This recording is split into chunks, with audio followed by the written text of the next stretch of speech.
ನಮಸ್ಕಾರ. ಸಹಕಾರ ಟಿವಿಗೆ ಸ್ವಾಗತ. ಮೊದಲು ಮಾನವನಾಗು. ನಾನು ಎಚ್.ಎಸ್. ಸುಧೀಂದ್ರ ಕುಮಾರ್. ಮುಖ್ಯಾಂಶಗಳು: ಹಾಲು ಉತ್ಪಾದಕರಿಗೆ ಪ್ರತಿ ಲೀಟರ್ಗೆ ₹1 ಪ್ರೋತ್ಸಾಹಧನ. ಬಮೂಲ್ ಯುಗಾದಿ ಕೊಡುಗೆ. 60 ಕೋಟಿ ರು ಲಾಭದಲ್ಲಿರುವ ಬಮೂಲ್ ಹಾಲು ಉತ್ಪಾದಕರಿಗೆ ಪ್ರತಿ ಲೀಟರ್ಗೆ ₹1ನಂತೆ ಪ್ರೋತ್ಸಾಹಧನ ಪ್ರಕಟಿಸುವ ಮೂಲಕ ಯುಗಾದಿ ಹಬ್ಬಕ್ಕೆ ಬಂಪರ್ ಕೊಡುಗೆ ನೀಡಿದೆ. ಸುದ್ದಿಗೋಷ್ಠಿಯಲ್ಲಿ ಮಾತನಾಡಿದ ಬಮೂಲ್ ಅಧ್ಯಕ್ಷ ಡಿ.ಕೆ. ಸುರೇಶ್, 14.50 ಕೋಟಿ ರು ನಷ್ಟದಲ್ಲಿದ್ದ ಸಂಸ್ಥೆಯನ್ನು 8 ತಿಂಗಳ ಅವಧಿಯಲ್ಲಿ ಲಾಭಕ್ಕೆ ತಂದಿದ್ದೇವೆ. ಹಾಗಾಗಿ ₹1 ಹೆಚ್ಚುವರಿ ಹಣವನ್ನು ಮಾರ್ಚ್ 31 ಅಥವಾ ಏಪ್ರಿಲ್ 10 ರೈತರ ಖಾತೆಗೆ ಜಮಾ ಮಾಡಲಾಗುವುದು ಎಂದರು. ಈ ಹಿಂದೆ 2,900 ಕೋಟಿ ರು ವಹಿವಾಟು ನಡೆಸಿದ್ದ ಬಮೂಲ್ ಈ ವರ್ಷ 3,400 ಕೋಟಿ ರು ವಹಿವಾಟು ನಡೆಸಿ ದಾಖಲೆ ಮಾಡಿದೆ ಎಂದರು. ಕಾರ್ಮಿಕರಿಗೆ 5,000 ರು ಬೋನಸ್. ಅಧ್ಯಕ್ಷ ಡಿ.ಕೆ. ಸುರೇಶ್ ಮಾಹಿತಿ. ನಿರ್ವಹಣಾ ವೆಚ್ಚ ಹೆಚ್ಚಳ. 2,300 ಪ್ರಾಥಮಿಕ ಹಾಲು ಒಕ್ಕೂಟಗಳಿಗೆ ನಿರ್ವಹಣೆಗೆ ಪ್ರತಿ ಲೀಟರ್ಗೆ 1.40 ರು ನೀಡಲಾಗುತ್ತಿತ್ತು. ಈಗ ಪ್ರತಿ ಸಂಘಗಳಿಗೆ 15,000ರಂತೆ 3.45 ಕೋಟಿ ರು ನೀಡಲಾಗುವುದು. ಕಾಂಗ್ರೆಸ್ ಸರ್ಕಾರ ಅಧಿಕಾರಕ್ಕೆ ಬಂದ ಬಳಿಕ ಪ್ರತಿ ಲೀಟರ್ಗೆ 4 ರು ಹೆಚ್ಚಳ ಮಾಡಿದೆ. ನಾವು 16ರಿಂದ 18 ಲಕ್ಷ ಲೀಟರ್ ಹಾಲು ಉತ್ಪಾದನೆ ಮಾಡಿದರೂ ಮಾರಾಟ ಆಗುತ್ತಿರುವುದು 10 ಲಕ್ಷ ಲೀಟರ್ ಮಾತ್ರ. ಕೆಎಂಎಫ್ನಲ್ಲಿ 1.05 ಕೋಟಿ ಲೀಟರ್ ಹಾಲು ಸಂಗ್ರಹಿಸಿದರೂ ಮಾರಾಟ ಮಾಡುವುದು 50 ಲಕ್ಷ ಲೀಟರ್ ಮಾತ್ರ.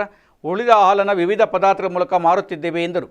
ಬೇರೆಯವರ ಜೊತೆ ಸ್ಪರ್ಧೆಗಾಗಿ ತಂದಿರುವ ವಿವಿಧ ಹಾಲುಗಳಾದ ಟೋನ್ಸ್ ಮಿಲ್ಕ್, ಸಮೃದ್ಧಿ, ಶುಭಂ ಹಾಲುಗಳಲ್ಲಿ ತಲಾ ₹1, 20 ಪೈಸೆ, ₹2 ನಷ್ಟವಿದೆ. ಹೋಟೆಲ್ಗಳಿಗೆ ಮಾರುವ 6 ಲೀಟರ್ ಪ್ಯಾಕೆಟ್ ಮೂಲಕ ಪ್ರತಿ ಲೀಟರ್ಗೆ 1.60 ರು ನಷ್ಟವಾಗುತ್ತದೆ ಎಂದರು. ನಷ್ಟದಲ್ಲಿರುವ ಒಕ್ಕೂಟವನ್ನು ಲಾಭಕ್ಕೆ ತರಲು ಮುಖ್ಯವಾಗಿ ಮಾರುಕಟ್ಟೆಯಲ್ಲಿ ಸೋರಿಕೆ ತಡೆಗಟ್ಟಿದ್ದೇವೆ. ಸಾಗಾಣಿಕಾ ವೆಚ್ಚ ಕಡಿಮೆ ಮಾಡಿದ್ದೇವೆ. ರೈತರ ಹಾಲಿನ ಗುಣಮಟ್ಟ ಹೆಚ್ಚಳ ಮಾಡಿದ್ದೇವೆ. ನಮ್ಮದೇ ಚೀಸ್, ಪನ್ನೀರ್, ವೇ ಪೌಡರ್ ಉತ್ಪಾದನೆ ಮಾಡುತ್ತಿದ್ದೇವೆ ಎಂದರು. ಕನಕಪುರ ಡೈರಿಯಲ್ಲಿ 11 ಲಕ್ಷ ಲೀಟರ್. ಕನಕಪುರ 8 ವರ್ಷಗಳಿಂದ ಯಾವತ್ತೂ ನಾವು 14 ಲಕ್ಷ ಲೀಟರ್ ಹಾಲು ಸಂಸ್ಕರಣೆ ಮಾಡಿಲ್ಲ. ಕಳೆದ ವರ್ಷದವರೆಗೂ ಅಲ್ಲಿ ಸರಾಸರಿ 4.50 ಲಕ್ಷ ಲೀಟರ್ ಸಂಸ್ಕರಣೆ ಮಾಡಲಾಗಿತ್ತು. ಈ ವರ್ಷ 10ರಿಂದ 11 ಲಕ್ಷ ಲೀಟರ್ ಹಾಲು ಸಂಸ್ಕರಣೆ ಮಾಡಿದ್ದು ಈಗ ಸರಾಸರಿ 8.50 ಲಕ್ಷ ಲೀಟರ್ ಸಂಸ್ಕರಣೆ ಮಾಡಲಾಗುತ್ತಿದೆ. ದುಂದು ವೆಚ್ಚ ಕಡಿಮೆ ಮಾಡಲಾಗಿದೆ ಎಂದರು. ಕಾರ್ಮಿಕರಿಗೆ 5,000 ಬೋನಸ್. ಸಂಸ್ಥೆ ಲಾಭ ಕಂಡಿರುವ ಹಿನ್ನೆಲೆಯಲ್ಲಿ ಕಾರ್ಮಿಕರಿಗೆ ಬಾಕಿ ಇದ್ದ 4.68 ಕೋಟಿ ರು ಡಿಎ ನೀಡಲಾಗುವುದು. 3 ವರ್ಷದಿಂದ ಕಾಯಂ ಆಗದ ಸಿಬ್ಬಂದಿಯನ್ನು ಕಾಯಂ ಮಾಡಿದ್ದೇವೆ. ನಮಗೆ ಶಕ್ತಿ ನೀಡುತ್ತಿರುವ ಗುತ್ತಿಗೆ ಕಾರ್ಮಿಕರಿಗೆ ತಲಾ 5,000 ಬೋನಸ್ ನೀಡಲು ತೀರ್ಮಾನಿಸಿದ್ದೇವೆ ಎಂದು ಡಿ.ಕೆ. ಸುರೇಶ್ ಹೇಳಿದರು. ನಾವು ನಮ್ಮ ಒಕ್ಕೂಟದ ಎಲ್ಲ ನಿರ್ದೇಶಕರ ಮನವಿಯ ಮೇರೆಗೆ ನಾವೆಲ್ಲರೂ ಸೇರಿ ತೀರ್ಮಾನವನ್ನು ಮಾಡಿ ಒಕ್ಕೂಟದ ಸಿಬ್ಬಂದಿಗಳಿಗೆ ಪ್ರತಿಯೊಬ್ಬರಿಗೂ ಕೂಡ ಪ್ರತಿ ಸಂಘಕ್ಕೆ 15,000 ರೂಪಾಯಿ ಅಂತೆ ಒಟ್ಟು 1,3,45 ಲಕ್ಷ ರೂಪಾಯಿಗಳನ್ನು ಅವರಿಗೆ ಕೊಡ್ತಾ ಇದ್ದೀವಿ.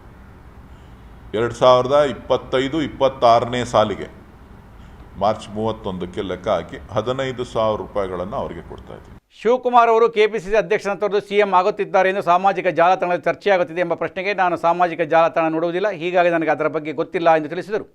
1.50 ಲಕ್ಷ ಲೀಟರ್ ಕೋ ಪ್ಯಾಕಿಂಗ್. ಚಿಕ್ಕಬಳ್ಳಾಪುರದವರೆಗೆ 1.50 ಲಕ್ಷ ಲೀಟರ್ ಕೋ ಪ್ಯಾಕಿಂಗ್ ಮಾಡುತ್ತಿದ್ದೇವೆ. ದೆಹಲಿಯಲ್ಲಿ ಮದರ್ ಡೈರಿಯವರಿಗೆ 2 ಲಕ್ಷ ಲೀಟರ್ ಮಾಡುತ್ತಿದ್ದೇವೆ. ಕನಕಪುರದವರ ಮೆಗಾ ಡೈರಿ 14 ಲಕ್ಷ ಲೀಟರ್ ಹಾಲು ಸಂಸ್ಕರಣಾ ಸಾಮರ್ಥ್ಯ ಹೊಂದಿದ್ದು ಮಂಡ್ಯ ಹಾಲು ಒಕ್ಕೂಟದಿಂದ 5 ಲಕ್ಷ ಹೆಚ್ಚುವರಿ ಹಾಲು ನೀಡಿ ಎಂದು ಕೆಎಂಎಫ್ಗೆ ಕೇಳಲಾಗಿದೆ ಎಂದರು.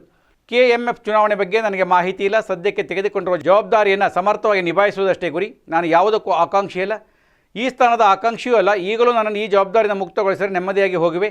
ಇದೆಲ್ಲವೂ ಜವಾಬ್ದಾರಿಯುತ ಸ್ಥಾನಗಳು. ಅಪೇಕ್ಷೆ ಪಟ್ಟು ಯಾವುದೇ ಹುದ್ದೆಗೆ ಹೋಗಬಾರದು ಎಂದರು. ದೇಸಿ ಹಾಲು ಉತ್ಪನ್ನವನ್ನು ಕೇವಲ ನಮ್ಮ ಒಕ್ಕೂಟದ ಮಾತ್ರ ಪರಿಚಯಿಸಲಾಗುತ್ತಿದ್ದು ಅದಕ್ಕೆ ನಟಿ ಸುಧಾರಾಣಿಯವರನ್ನು ರಾಯಭಾರಿಯನ್ನಾಗಿ ಮಾಡಿಕೊಳ್ಳಲು ಅವರ ಜೊತೆ ಮಾತನಾಡಿದ್ದೇನೆ. ದೇಸಿ ತುಪ್ಪವನ್ನು ಶೀಘ್ರದಲ್ಲೇ ಮಾರುಕಟ್ಟೆಗೆ ತರಲಾಗುವುದು ಎಂದರು. ರಾಗಿ ಮಾಲ್ಟ್ ಜೊತೆ ಹಾಲಿನ ಪುಡಿ. ಶಾಲಾ ಮಕ್ಕಳ ಕ್ಷೀರ ಭಾಗ್ಯ ಯೋಜನೆಯಲ್ಲಿ ನೀಡಲಾಗುವ ಹಾಲಿನ ಪುಡಿ ಜೊತೆಗೆ ಸರ್ಕಾರ ರಾಗಿ ಮಾಲ್ಟ್ ನೀಡುತ್ತಿದೆ. ಒಕ್ಕೂಟದಿಂದ ವಾರ್ಷಿಕವಾಗಿ ಈ ಯೋಜನೆಗಾಗಿ 7,400 ಟನ್ ಹಾಲಿನ ಪುಡಿ ನೀಡುತ್ತಿದ್ದೇವೆ. ಇದಕ್ಕಾಗಿ ನಿತ್ಯ 75,000 ಲೀಟರ್ ಹಾಲು ಬಳಕೆ ಮಾಡಲಾಗುತ್ತಿದೆ ಎಂದರು.